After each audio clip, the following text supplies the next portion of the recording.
आपसे 12 से जो 3 का जो टाइम होता है ना, ये मेरा टाइम है, इन द सेंस स्प्लिट का टाइम होती है। तो इस समय हम ज़्यादातर उससे कनेक्ट होते हैं। जैसे आप तंत्र विद्याओं से भी जुड़े हुए हैं, आप स्पेल भी करते हैं। कुछ लोग इस हद तक गिर जाते हैं कि उनको अचीव करने के लिए वो कुछ भी कर सकते हैं। इसका कारण क्या है कि रिलेशनशिप के इशूज़ इतने ज़्यादा पैदा होते हैं, इंटर मैरिज भी जो है केसेस आते हैं। तो आपको क्या लगता है कि इसका मेजर रीज़न क्या है? आपको बॉयफ्रेंड भी चाहिए, हस्बैंड भी चाहिए, और अब ये भी पॉसिबल है। तो उनका segment sir actually time pass के लिए। तो मैंने नोटिस किया कि मेरे पीछे किसी की स्मेल्स आ रही है एंड कोई ऐसा चीज़ जो मुझे टच कर रहा है, और मेरे बाल पे उनका हाथ है, और जैसे मैं पीछे मुड़ा कि अगर मैं इस पे अपना काम कराता हूँ, इस एस्ट्रोलॉजर के पास जाता हूँ, तो मेरा काम हो जाएगा, या ये सही है या गलत है, तो उस चीज़ को वो कैसे पहचान सकते हैं? आप उनको जाकर बोलो कि मेरे को ये समस्या है, वो बोलेगा तुम्हें भूत प्रेत का साया है। ये सब गलत स्कैम है। जैसे iPhone 15 आ गई ना, ये अच्छा लग गया, कल हो गया iPhone 20 आई है ना, वो अच्छा लग जाएगा। तो ये अट्रैक्शन, ये प्यार नहीं होती। आप कभी रिलेशनशिप में रहें?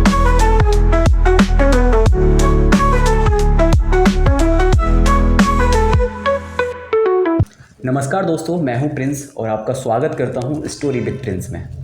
आज हम बहुत ही अलग मुद्दे पे बात करेंगे। आज हमारे साथ डॉक्टर रवि ठाकुर मौजूद हैं, जो एक टैरोट कार्ड रीडर हैं, एस्ट्रोलॉजर हैं और न्यूमरोलॉजिस्ट हैं।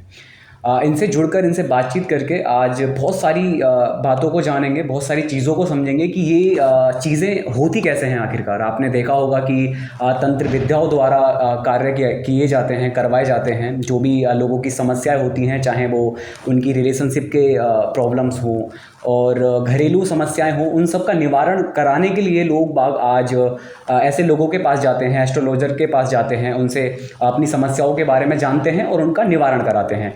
इन्हीं सभी तमाम चीज़ों को लेकर आज हम इनसे बातचीत करेंगे। तो रवि ठाकुर जी, आपका बहुत बहुत स्वागत है। धन्यवाद। तो सबसे पहले मैं जानना चाहूँगा कि कैसा लग रहा है आपको, हमको इतना आपने समय दिया, इसके लिए सबसे पहले तो बहुत बहुत धन्यवाद।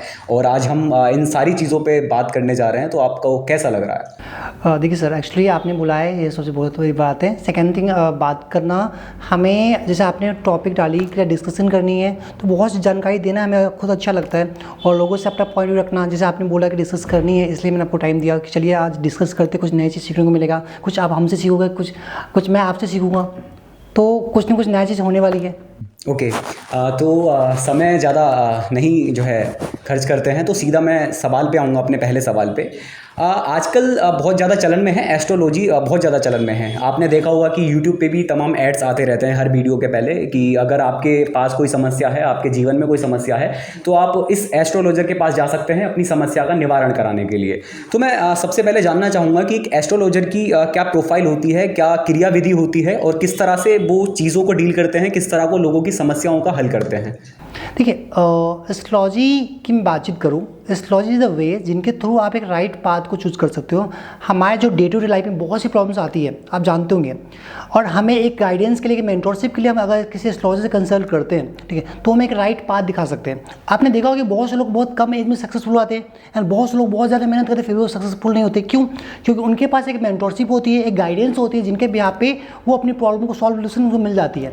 आप जैसे सपोज करो कि आप बहुत ज़्यादा मेहनत कर रहे हो, आपको आउटकम नहीं मिलेगी, तो सम टाइम में कुछ प्लानिंग की इश्यूज होती है, सम टाइम में हमें एक डायरेक्शन नहीं मिल पाती है, इसलिए सारी समस्या आती है। और एक एस्ट्रोलॉजर हमें एक राइट पाथ को प्रोवाइड करने में हमारी हेल्प करती है। जिसला कि मेरे पास बहुत से लोग आते हैं कि सर मेरे पास ये समस्या आ रही है, तो उनके अकॉर्डिंग जो उनकी समस्या होती है उसके अनुसार उनके प्लानेट की इशूज़ हो या जो भी इशूज़ है, या तंत्र की इशू, कुछ भी इशूज़ होती है, उनका हम सोल्यूशन प्रोवाइड कर देते हैं। अच्छा, अभी आपने एक शब्द का उपयोग किया, तंत्र। तो ये तंत्र विद्या भी जो है काफ़ी लंबे समय से चलती हुई आ रही है। इसके बारे में जो है काफ़ी डरावनी बातें की जाती हैं, और एक तंत्र को जो देखा जाता है एक काफ़ी खौफनाक और काफ़ी डरावने तरीके से देखा जाता है, क्योंकि तंत्र विद्याएँ इसमें होती हैं, मतलब इसमें जो है आत्माओं का संबंध इसमें रहता है। तो उसको थोड़ा सा उस पर प्रकाश डालिए, वो एक्चुअली क्या है? देखिए, सबसे बड़ी बात है तंत्र विद्या। तंत्र विद्या है क्या? हमारी बॉडी ही तंत्र है, हमारी बॉडी तंत्र है, और तंत्र विद्या इस युग में नहीं, हर एक युग में है। आप जाकर चेकआउट कर सकते हो, हर युग में है। तंत्र विद्या को भी नॉलेज होती है, उनका दोनों चीज़ होती है, यूज मिस यूज दोनों चीज़ होती है। आप इनका किस वे में यूज करते हो। आप तंत्र विद्या के थ्रू आप किसी भी इंसान की लाइफ को बना सकते हो, और तंत्र विद्या के थ्रू आप किसी भी इंसान की लाइफ को बर्बाद भी कर सकते हो। डिपेंड हम पे करता है कि उस चीज़ का हम यूज कैसे और कहाँ करते हैं। अब मैं आपको एक छोटी सी स्टोरी बताऊँ। बहुत से तांत्रिक ऐसे होते हैं जो इनका मिस यूज करते हैं लोग की हार्म पहुंचाने के लिए, एंड बहुत लोग ऐसे भी तंत्रिक लोग होते हैं या तांत्रिक पर्सन जो होते हैं, वो क्या करते हैं, इस विद्या का यूज़ करते लोग की हेल्प करने के लिए। तो आप पे डिपेंड करता है कि इनका यूटिलाइज आप कहाँ करते हो। जैसे सपोज मैं हूँ, अगर मैं अपने तंत्र विद्या का यूज कर किसी की हेल्प कर सकूँ, किसी की नेगेटिविटी रिमूवल कर दूँ, अच्छी बात है। किसी के फाइनेंस में सपोर्ट हो जाए, अच्छी बात है। बट मैं तंत्र विद्या का यूज अगर किसी को मारने के लिए या गलत काम करने के लिए मैं कर रहा हूँ, वो गलत चीज़ होती है। और अगर आप तंत्र विद्या का यूज या किसी विद्या का यूज, नॉलेज का यूज अगर आप नेगेटिव वे में करते हो तो आपको अपना कर्मा पे बैक करना पड़ता है। जो फैक्ट है, नॉट इमीडिएटली बट डेफिनेटली आपको अपना कर्मा पे बैक करना पड़ेगा।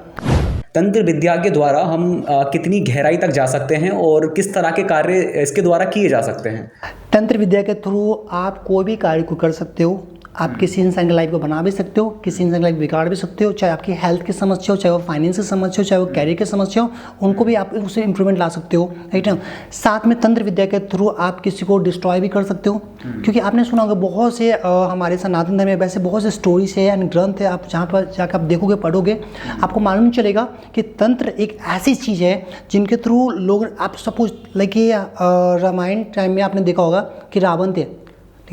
रावण के पास इतने ज्ञानी होने के बाद उनके पास इतनी तंत्र की साधना थी, बहुत सी नॉलेज थी, जिसके यहाँ पे वो चाहे तो कुछ भी कर सकता है। यहाँ तक उन्होंने काल को भी अपने बस में कर रखा था। हाँ। नॉलेज था उनके पास, लेकिन वो डिस्ट्रॉय क्यों हुए, बर्बाद क्यों हुए? उनके इंटेंशंस सेम चीज़ है कि तंत्र का यूज करके आप आगे बढ़ो और तंत्र का मिस यूज करके आप नीचे आओ।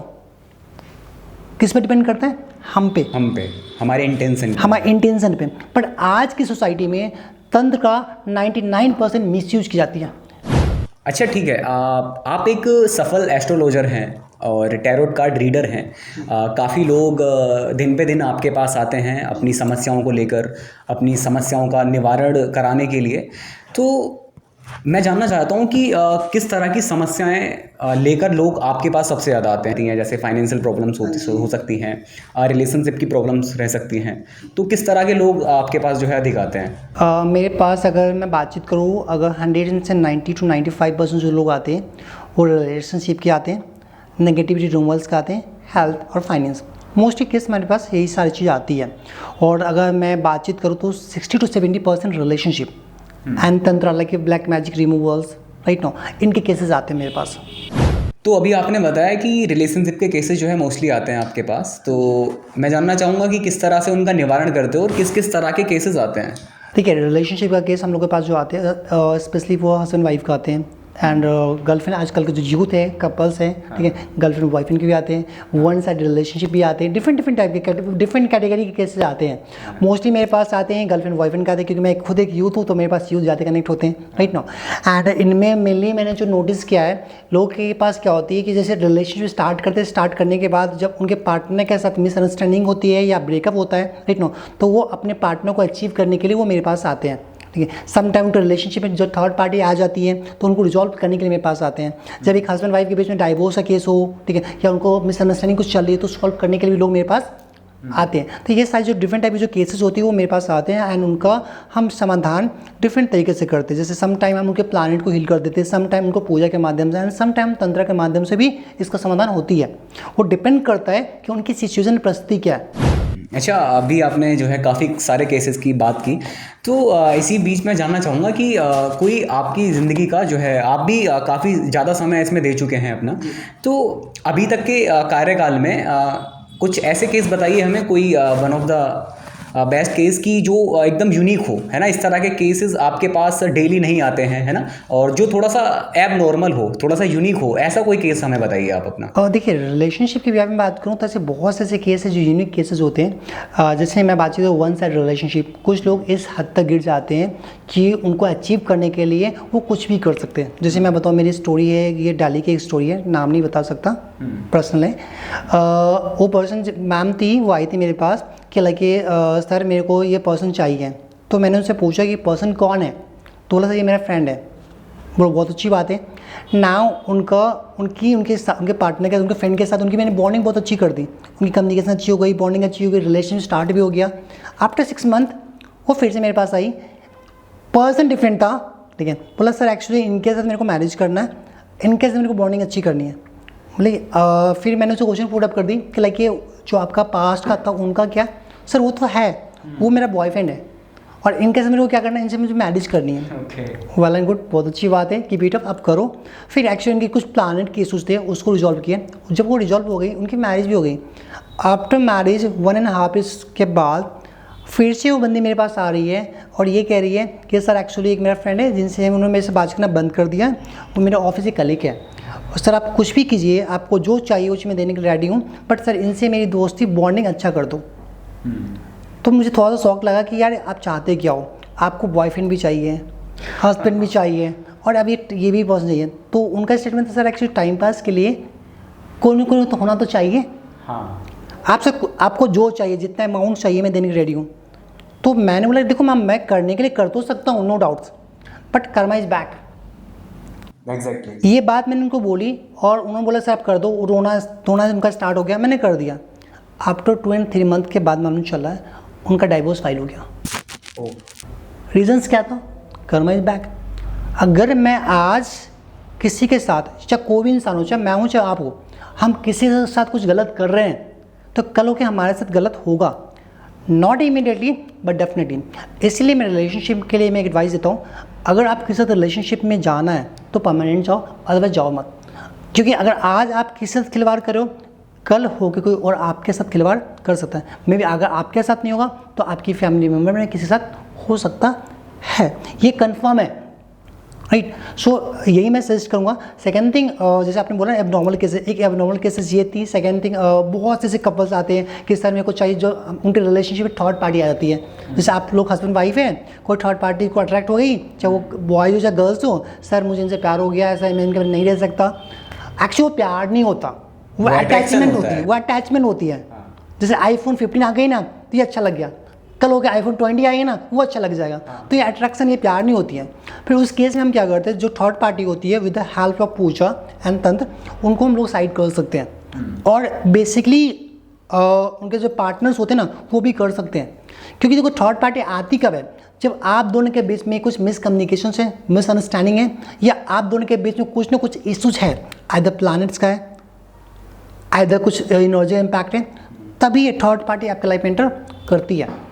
तो उसको सॉल्व करने के लिए मैं यही एडवाइस देता हूँ लोगों को कि वेल आप अपने पार्टनर के साथ प्रॉपर कम्युनिकेशन करें, ठीक है, प्रॉपर बॉन्डिंग रखें, फेथ रखें, एंड समवन के कहने पे अपने पार्टनर पे डाउट करना बंद करें।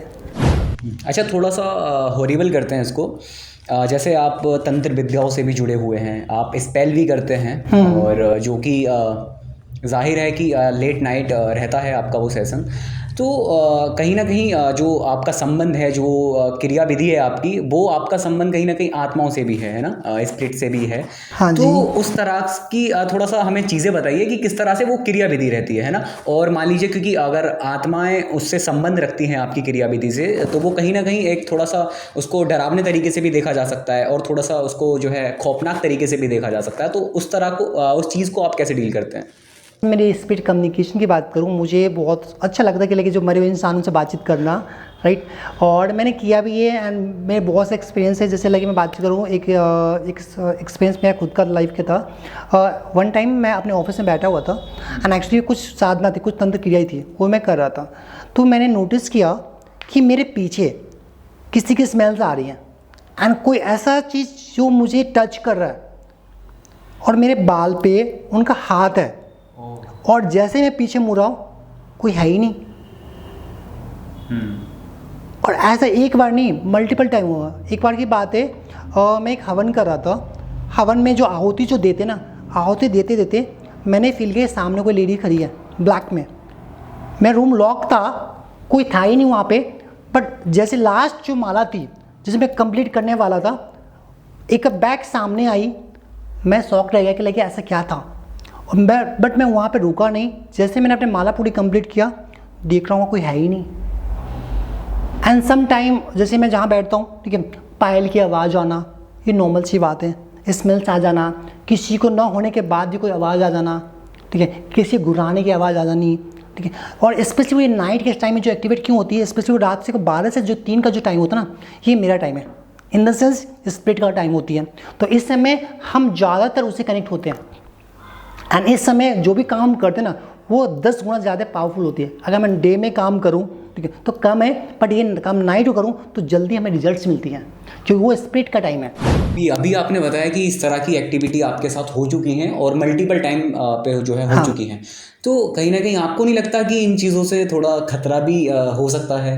ऑब्वियस सी बात है कि खतरा होती है, नो डाउट, बट हम कभी भी कोई भी काम करते हैं तो बैकअप प्लान के साथ करते हैं। हमारे पास वो सिद्धियाँ हैं कि लाइक वो एनर्जी अगर आती है तो उनको डील कैसे करना है। सेकेंड थिंग, उनका हम लोग को बैकअप में मंत्राज प्लस यंत्राज हमारे पास ऑलरेडी अवेलेबल्स होती है कि अगर वो हमें हार्म पहुंचाने की कोशिश करे तो उनका हम जवाब दे सकें। Without backup plan, without ready करके हम किसी भी स्पीच को इन्वॉल्व नहीं करते, इन्वाइट नहीं कर सकते। अगर हम इन्वाइट करते हैं तो हमें नुकसान हो सकती है, नो डाउट। और हम कभी भी किसी को रिकमेंड नहीं करते कि आप ये काम करें। अगर आपके पास गुरु की साधना है, सिद्धि है, आपका साधना हो, सिद्धि हो या गुरु की ब्लेसिंग्स हो या गुरु आपके पास बैठे तो आप एक क्रिया करें, अदरवाइज आप मत करें, वरना यहाँ पर आपको जान भी जा सकती है, नो डाउट्स। अच्छा, जैसे बहुत सारे केसेस की बात हो चुकी है, तो मैं जानना चाहता हूँ, क्योंकि आप पहले ही मुझे बता चुके हैं कि रिलेशनशिप के केसेस मोस्टली आते हैं आपके पास, तो मैं जानना चाहता हूँ कि ऐसा क्यों है? इसका कारण क्या है कि रिलेशनशिप के इशूज़ इतने ज़्यादा पैदा होते हैं जो हमारे यंगस्टर्स हैं, या फिर हस्बैंड वाइफ हो गए, है ना, आफ्टर मैरिज भी जो है केसेस आते हैं, तो आपको क्या लगता है कि इसका मेजर रीज़न क्या है? क्यों रिलेशनशिप के इतने सारे इशूज़ देखे जाते हैं? देखिए, पुराने ज़माने में रिलेशनशिप में बहुत कम इशू थी, बट दैट करेंट टाइम में रिलेशनशिप में इशू क्यों आ रही है, इनका जो मेन जो रीज़न है वो है कार्मिक रिलेशनशिप। और आपको उनको जानना है तो थोड़ा सा डीपली ये समझना पड़ेगा हमें कि रिलेशनशिप जो होती है वो मेनली 3 प्रकार की होती है। पहला आपका कार्मिक रिलेशनशिप। कार्मिक रिलेशनशिप वो होती है जो हम खुद से अपना कर्मा को क्रिएट करते हैं, जो हमारे नसीब में नहीं होती है हम उनको पाने की कोशिश करते हैं। और कार्मिक रिलेशनशिप हमेशा आपको ट्रिगर देती है। एक समय एक पार्टिकुलर ड्यूरेशन तक वो आपकी लाइफ में रहेगी, उसके बाद वो आपकी लाइफ से ऑटोमेटिक वो चली जाएगी। वो आपकी लाइफ में ओनली फॉर लर्निंग देने के लिए आती है। और लोग परेशान इसलिए कार्मिक रिलेशनशिप से। और इंडिया के वर्ल्ड में 70 to 80% लोग आज जो परेशान हैं वो अपने कार्मिक रिलेशनशिप के कारण ही परेशान है। सेकेंड थिंग जो रिलेशनशिप होती है वो होती है सोलमेट रिलेशनशिप। अगर आप किसी सोलमेट से कनेक्ट हो और सोलमेट से आप मैरिज करते हो तो आपके लाइफ में 90 to 95% चांस है वो रिलेशनशिप स्मूथ चलने वाली है। एंड थर्ड टाइप की जो रिलेशनशिप होती है वो होती है TF, जिनको हम लोग ट्विन फ्लेम बोलते हैं या शिव एंड शक्ति रिलेशनशिप बोलते हैं, जिसमें क्या होता है कि एक ही शरीर का 2 पार्ट होता है जो अलग डिवाइड होता है। उनका लाइफ का पर्पस ये होता है कि वो अपने जर्नी को कंप्लीट करने आते हैं। और ये वर्ल्ड में ओनली 0.5% लोग होते हैं जो इस जर्नी को एंजॉय करते हैं। और आप नोटिस करना कि जितने भी लोग हैं जो आज रिलेशनशिप को फेस करें, जो मैंने ऑब्जर्व किया है वो सारे कार्मिक पैटर्न्स को फॉलो करते हैं, इसलिए उनकी सारी समस्या आ रही है। अच्छा, ये बताइए जैसे कि जैसे आपके पास रिलेशनशिप की प्रॉब्लम्स आती रहती हैं और आपने उनके जो है प्रकार बताए, क्यों आती हैं उसके रीज़न बताए, तो उसको आप डील किस तरह से करते हो? जैसे कि मान लीजिए अगर आफ्टर मैरिज है ना, जो मैरिड कपल हैं, अगर थर्ड पर्सन की वजह से उनके सामने जो है इशूज़ खड़े हो गए हैं, या जैसे थर्ड पर्सन से जो है अटैचमेंट हो गई है या अट्रैक्शन हो गया है, तो उस चीज़ को तो आप जो है डील करने में काफ़ी दिक्कत आएगी, क्योंकि अगर मान लीजिए आप उसके अट्रैक्शन की उसकी हेल्प कर रहे हो तो कहीं ना कहीं जो है जो उसकी मैरिड लाइफ चल रही है, जो हस्बैंड वाइफ है, उनके बीच दरार पैदा हो जाएगी। तो उस चीज़ को कैसे आप डील करते हैं? इसको हम 2 तरीके से डील कर सकते हैं। सबसे पहले हमें ये देखना पड़ता है जिनके साथ उनकी मैरिज है वो सोलमेट है, कार्मिक है। इफ़ अगर उनकी रिलेशनशिप में कार्मिक रिलेशनशिप है तो उनका डाइवोर्स आज नहीं तो 10 साल के बाद होना ही होना है, फर्स्टली। सेकेंड थिंग, अगर आपका पार्टनर सोलमेट है और उसमें कोई थर्ड पार्टी आई है तो सबसे पहले इसके 2 रीज़न है। पहला आपके प्लानट, दूसरा कोई energy, may be negative energy के इम्पैक्ट के कारण भी थर्ड पार्टी एंटर करती है। प्लानट जब इनबैलेंस होती है तो इशू आती है। तो ऐसे सिचुएशन में पहले हम उनके प्लानट को बैलेंस करते with the help of mantras, crystals and puja. And अगर उन पर कोई नेगेटिव एनर्जी इम्पैक्ट होती है तो उनको हम लोग स्पेल वर्क्स या पूजा के माध्यम से उसको हम लोग रिजॉल्व कर सकते हैं और करते भी है। अच्छा, तमाम तरीके की केसेस की बात हो चुकी है और उसकी क्रिया विधि की बात हो चुकी है कि किस तरह से जो है क्रिया विधि इसकी रहती है, किस तरह से ये कार्य करता है और किस किस तरह की समस्याएं आती रहती हैं, उसकी बात हो चुकी है। अब मैं जानना चाहता हूँ कि समय समय पर अलग अलग जगहों से जो है ऐसी खबरें सुनने को मिलती रहती हैं कि उस बाबा ने या उस एस्ट्रोलॉजर ने जो है लोगों को गुमराह कर दिया पैसों के चलते। सीधे सीधे मैं कहना चाहूँगा कि एक इस चीज़ को एक बिजनेस का रूप दे दिया है ना। आज के दौर में एक बिजनेस की तरह, एक बिजनेस मॉडल के रूप में इसको चलाया जा रहा है और लोगों से सिर्फ और सिर्फ पैसे हड़पे जा रहे हैं, उनको गुमराह किया जा रहा है। तो इस स्कैम को आप किस तरह से देखते हो और क्या कुछ इस पर कहना चाहोगे आप? देखिए, ये चीज़ आपने आपने जो बातें बोली है वो परफेक्ट आपने बोली कि आजकल स्कैम्स हो रहे हैं ऑनलाइन, स्पेशली वो सोशल मीडिया के माध्यम से बहुत स्कैम्स होते हैं। वो फेक कमिटमेंट करते हैं कि आपका जो भी प्रॉब्लम उनका समाधान मैं कुछ घंटों में कुछ दिनों में मैं कर दूंगा।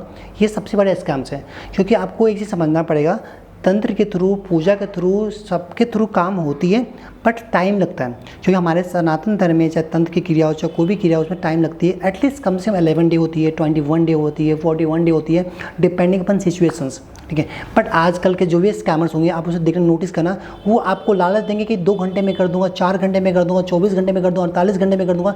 हुआ है क्या? ये सबसे बड़ा स्कैम्स है। और जो बोले, जो बाबा पंडित लोग जो बोले कि मैं 24 घंटे में काम करता हूँ, कुछ घंटे में काम होगा, इनसे आप जितना प्रिकॉशन रखते हो उतनी बड़ी बात है। सेकेंड थिंग, लोग क्या करते हैं, आपके मायने भ्रम डालते हैं।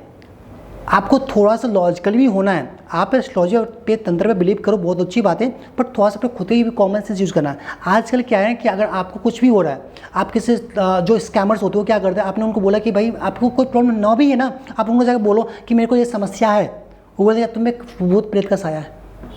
ये सबसे बड़ा स्कैम है। सेकेंड थिंग, आप किसी एस्ट्रोलॉजर के पास जाओ, आपको कुछ भी इशू है, राहु केतु खराब है, शनि खराब है, अरे भाई पहले चेकआउट तो करो, ग्रह पे पहुंच जाता है। रीजंस क्या है, ये सबसे स्कैम्स है। प्लानट को बदनाम करना, स्पिरिट्स को बदनाम करना, जब भी ऐसा कुछ इशू है ही नहीं है। मे बी सम टाइम क्या होता है, हमारे कुछ नॉर्मल हेल्थ इशू आती है, प्लानट की इश्यूज भी है, या कुछ मिसअंडरस्टैंडिंग चल रही है, वहाँ पे लोग एनर्जी को ऐड कर देते हैं। सम टाइम लोग क्या करते हैं, ठीक, कि मिसअंडरस्टैंडिंग को ना, वो स्पिरिट्स एंड थर्ड पार्टी आपके रिलेशनशिप में आ गई, ऐसे को ऐड कर देते हैं। तो इस सबसे बचे। और सबसे बड़ी बात है, आप किसी पे विश्वास करो चाहे ना करो, अपने पार्टनर पे बिलीव करो। सेकेंड थिंग, आप डिवाइन की एनर्जी से कनेक्ट हो।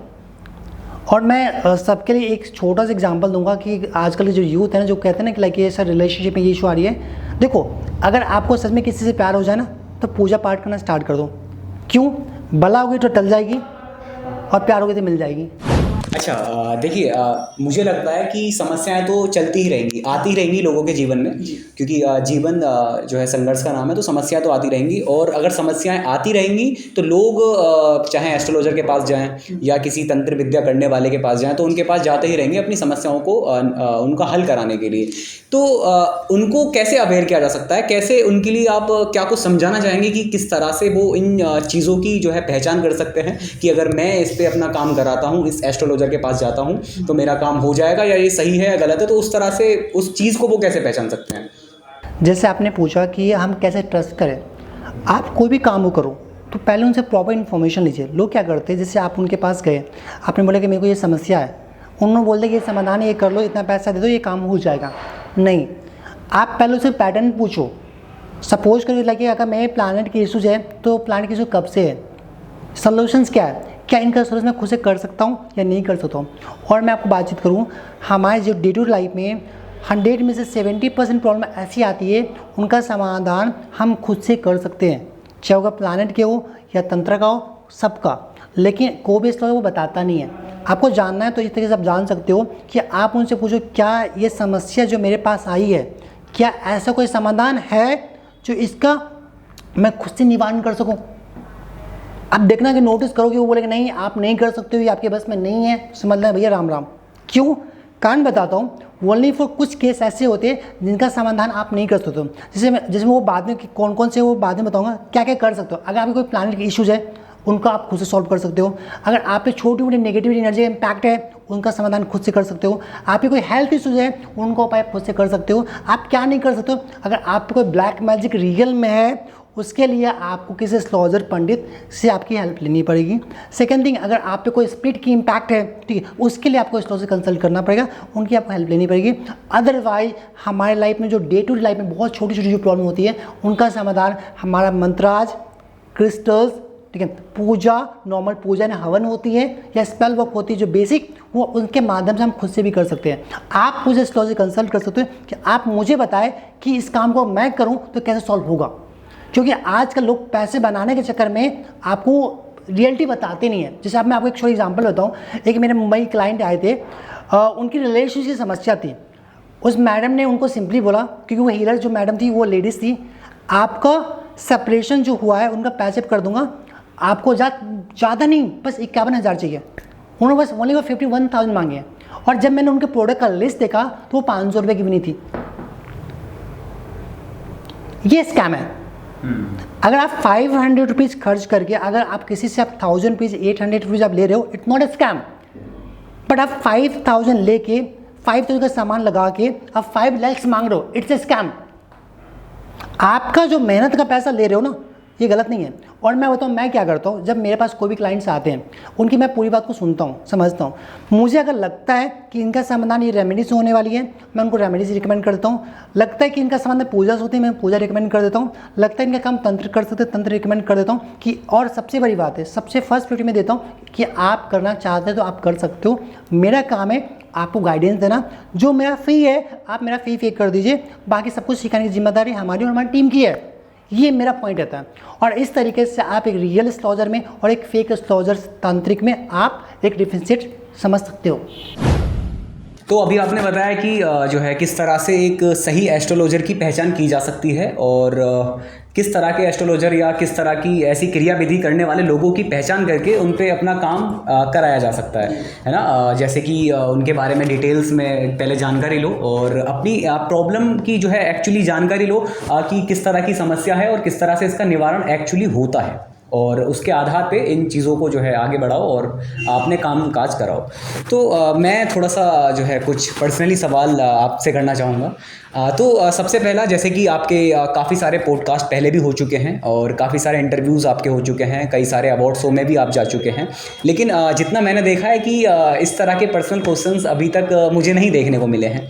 तो मैं थोड़ा जानना चाहूँगा कि सबसे पहली चीज़ तो ये मैं जानना चाहूँगा कि ये जो आपका प्रोफेशन है ना, आपकी उम्र भी जो है अभी बहुत ज़्यादा नहीं है, तो आप इस प्रोफेशन में जो आए थे कैसे वो जो है आपकी जर्नी रही थी, थोड़ा सा ब्रीफ में वो मैं जानना चाहूँगा। आपने ये वाला जो प्रोफेशन है एक्चुअली वो क्यों चुना? देखिए, अगर मैं बातचीत करूँ इस प्रोफेशन की बातचीत करूँ, एक्चुअली रियलिटी बातचीत करूँ, इस प्रोफेशन का नॉलेज मेरे पास दूर दूर तक नहीं है और मेरे पूरे ख़ानदान में किसी के पास नहीं था। मैं आपको टू फ्रैंक बताऊँ, bye degree I am engineer. मैंने बीटेक कंप्लीट किए कंप्यूटर साइंस से, मास्टरी कंप्लीट की, एंड नाउ उनके बाद मैं अपने खुद का बिज़नेस को डील कर रहा था। एंड उस बिज़नेस के टाइम में मेरी पर्सनल लाइफ में कुछ ऐसी इशू आई, राइट नो, उनको रिजॉल्व करने के लिए मैं बहुत से एस्ट्रोलॉजर एंड पंडित के पास गया और मेरा वहाँ पे मेरे साथ ओनली फॉर स्कैम्स हुआ। बट एक्चुअली मुझे ये फील हुआ कि इसमें कुछ ना कुछ तो सच्चाई है, बट लोग मैंने मेरे साथ स्कैम किया, तो क्यों ना इनकी डीप रिसर्च किया जाए। तो मैं इस फील्ड में ओनली फॉर एक लर्निंग के पर्पज़ से आया था कि एटलीस्ट इसको लर्न करके, टैरो को एंड पूजा को लर्न करके मैं अपनी समस्या का समाधान करूँ। एंड जब मैं इसमें एंटर किया और अपनी प्रॉब्लम को मैंने सॉल्व की, जैसे मेरे बिज़नेस की जो समस्या थी, जो कुछ लोगों ने मेरे को धोखा दिया था, उनकी जो समस्या थी जब सॉल्व किया, तो बहुत से लोग जो मेरे पहचान के थे ना, वो उन्होंने मेरे से क्वेश्चन पुट अपना स्टार्ट किया कि आपने कैसे किया, आप प्लीज़ मुझे गाइड करो। तो एक अंदर से एक फीलिंग्स आई कि आज इंडिया में मैं सबको नहीं सुधार सकता, मैं सबको नहीं बदल सकता। तो मेरे पापा ने मेरी एक बहुत अच्छी बात बोली थी, अगर आपको सिस्टम को सुधारना है तो आपको सिस्टम का हिस्सा बनना पड़ेगा, राइट नाउ। बस ये सोचिए, चलो ठीक, एटलीस्ट मैं दुनिया को तो नहीं सुधार सकता, बट येस मैं अपना बेस्ट दूंगा, जो मैं से जितना बेटर होगा उतना करने की कोशिश करूँगा, लोगों की मैं हेल्प करने की कोशिश करूँगा। एंड दैट टाइम से लेकर आज तक मैंने कहीं पीछे मुझे देखा नहीं, जितना मेरे से होता है, ठीक है, मैं उतना कोशिश करता हूँ। मैं कभी कोई दावा नहीं करता, मैं कोई कभी गारंटी नहीं लेता कि मैं आपका काम कर दूंगा, बट मेरा सिंपल से मोटिव होता है, मैं कोशिश करता हूँ, क्योंकि मेरे पास जिस माता की बोलो या माँ काली की ब्लेसिंग्स बोल दो है, उनकी ब्लेसिंग है भी आप पे मैं कोई भी कार्य को करना स्टार्ट करता हूँ और वो मुझे उससे सफलता प्रोवाइड कर देती है। आप कभी रिलेशनशिप में रहे? हाँ, मैं कोई सा 60 साल का बुढ़ा हूँ कि रिलेशनशिप में नहीं रह सकता। आप जब रिलेशनशिप में थे तो किस किस तरह के आपने इशूज़ जो है फेस किए? ठीक है, मैं बातचीत करूँ, जब मैंने इस रिलेशनशिप में आना स्टार्ट किया था तो एक नॉर्मली जो मेरे पार्टनर थे उनसे मेरी बॉन्डिंग बहुत अच्छी थी, नो डाउट्स। एंड ट्रस्ट की बात करूँ, जितना मैं उन पर ट्रस्ट करता था उससे ज़्यादा मेरे पर ट्रस्ट करती थी। और सबसे बड़ी बात है कि लगे हमारे रिलेशनशिप में जब थर्ड पार्टी ने जब एंट्री की थी तो मेरे पार्टनर ऑलरेडी मुझे बोला था कि सर ये पर्सन है, एक्चुअली वो मुझे सर ही बोलती क्योंकि मेरे जूनियर थी, राइट नाउ, एंड ये पर्सन हम दोनों की वजह से डिस्टेंस क्रिएट कर रही है। बट मैंने बोला था इग्नोर इट करो। बट एक बात होती है कि जब वो रिलेशनशिप में आई थी ना, तो मैं उनको पहले बोल दिया कि आप रिलेशनशिप में कब आओगे और हमारा ब्रेकअप कब होगा, क्योंकि आदि शक्ति की ब्लेसिंग्स हैं जिसके ब्याह में मुझे इंट्यूशन आ जाती है कि सेपरेशन हो चाहे पैचअप हो, चाहे मेरे पर्सनल लाइफ की प्रोफेशनल लाइफ की हो, मुझे आभास हो जाती है। तो जब मैंने उनको बोला ना कि हमारा सेपरेशन होगा, तो उनका स्टेटमेंट था कि ऐसा हो ही नहीं सकता, बट येस जो हमारे डेस्टिनी में जो लिखा था वो चीज़ हुआ। मतलब कमाल की बात है ना कि आपका जो रिलेशनशिप था कहीं ना कहीं एंड इसी वजह से हुआ, एक थर्ड पर्सन की आ जाने की वजह से, और आप आजकल जो है उन्हीं प्रॉब्लम्स को जो है सॉल्व करते हैं। देखिए थर्ड पर्सन की आपने बातचीत किया, थर्ड पर्सन एक वे होता है एक्चुअली क्या है ना कि आपको लाइफ में अगर एक मुकाम से दूसरे मुकाम में जाना है ना, ठीक है, तो कुछ लोग आपकी लाइफ में इसलिए आते हैं कि आपको एक स्टेज से दूसरे स्टेज पहुंचाते हैं। वो जो पर्सन आई ना, मैं आज उनको भी थैंक यू कहता हूँ, वो जहाँ भी है मैं उनको थैंक यू सो मच बोलता हूँ कि अगर वो नहीं आते तो शायद आज मैं यहाँ पे नहीं होता। कारण क्या है ना कि मैं सबको थैंक यू, जो मेरी लाइफ में आए, जिसने मेरे को धोखा दिया, जिसने मेरा साथ दिया, मैं सबको थैंक यू कहता हूँ, क्योंकि किसी के धोखे के कारण मैं आगे बढ़ा, किसी के सपोर्ट करने में आगे बढ़ा हूँ। तो सबको मेरे तहे दिल से शुक्रिया है कि उन्होंने मेरे को उस लायक समझा कि उन्होंने मुझे कुछ दिया, और जो आपने मेरे को दिया वो चीज़ मैंने आपको कंपाउंड इंटरेस्ट के साथ मैंने वापस भी किया है। चाहे वो मेरे दोस्त हो, चाहे वो मेरे दुश्मन हो। तो ऐसा था, तो मुझे लगा कि मैंने उस चीज़ को इस तरह से कुछ जोड़ दिया कि आपका जो रिलेशनशिप था उसका एंड हुआ थर्ड पर्सन की आ जाने की वजह से, फिर आपने प्रण ले लिया कि अब मैं ऐसा नहीं होने दूंगा कि लोगों के रिलेशनशिप नहीं बिगड़ने दूंगा कि थर्ड पर्सन की आने की वजह से उनके रिलेशनशिप खराब ना हो। ऐसा कुछ नहीं है। हाँ, रीजंस क्या है ना कि देखो मेरा इस प्रोफेशन में आने का मीनिंग ये नहीं था कि मुझे सिर्फ थर्ड पर्सन को साइड करना है, और मुझे इनसे लगाव हो गया था, लोगों की हेल्प करना मेरी आदत थी, हैबिट थी, पहले से थी। तो मुझे लगा कि क्यों ना इस फील्ड में आने से मैं लोगों की हेल्प भी कर पाऊँगा और उनके सोल से कनेक्ट होकर मैं उस चीज़ को सॉल्व भी कर पाऊँगा, और मैं करना स्टार्ट किया और आज मैं कर रहा हूँ। आज डे टू डे लाइफ में मेरे पास बहुत ऐसे केसेस आते हैं जिनसे मैं कनेक्ट होता हूँ, पर्सनली कनेक्ट होता हूँ, 1 by 1 कनेक्ट होता हूँ, कुछ लोगों की जो टीम है वो कनेक्ट होती है। बट हाँ, अच्छा लगता है, पीसफुल है। आज कोई बाउंडेशन नहीं, कोई बाउंड्री नहीं है, जो मेरा दिल करता है वो मैं काम करता हूँ, जो मेरा मन नहीं करता बताओ जय श्री राम। अच्छा, आखिर में थोड़े से रैपिड क्वेश्चंस हो जाएं। चलिए ठीक है। शादी करोगे? हाँ जी। ओके। शादी में कैसी लड़की चाहते हो? लॉयल। ओके। Favourite actress? कोई नहीं। कोई नहीं। इंटरेस्टिंग। लाइफ में सबसे ज़्यादा क्या करना पसंद है? घूमना। ओके। आपकी छुट्टी या वीकेंड रहता है? कभी नहीं। ओके, मन नहीं करता? देखिए एक्चुअली रिस्पॉन्सिबिलिटी होती है, प्रॉब्लम ये है एक्चुअली, इसलिए हम लोग को वीकेंड कुछ नहीं होता, weekend is nothing. Well actually जब रिस्पॉन्सिबिलिटी आ जाती है ना तो वीकेंड कुछ नहीं मिलती है। ओके। लास्ट टाइम अपने घर कब गए थे? 4 साल पहले। 4 साल पहले? क्यों नहीं जाते घर? Time, responsibility. ओके। कोई ऐसा प्रोफेशन जिसके चलते इस प्रोफेशन को छोड़ सकते हो? कोई ऐसा प्रोफेशन अगर आपको ऑफर किया जाए जिसके चलते आप इस वाले प्रोफेशन को छोड़ दो, जैसे मान लीजिए आपको बॉलीवुड में ऑफर आ जाए, है ना, या ऐसा कुछ जो इस प्रोफेशन को छोड़ने के लिए जो मुझे बोले मैं उनको छोड़ दूँ। ओके। तो ठीक है, बहुत बहुत शुक्रिया आपका हमें समय देने के लिए, और आपसे बातचीत करके बहुत अच्छा लगा, बहुत बहुत धन्यवाद। ओके।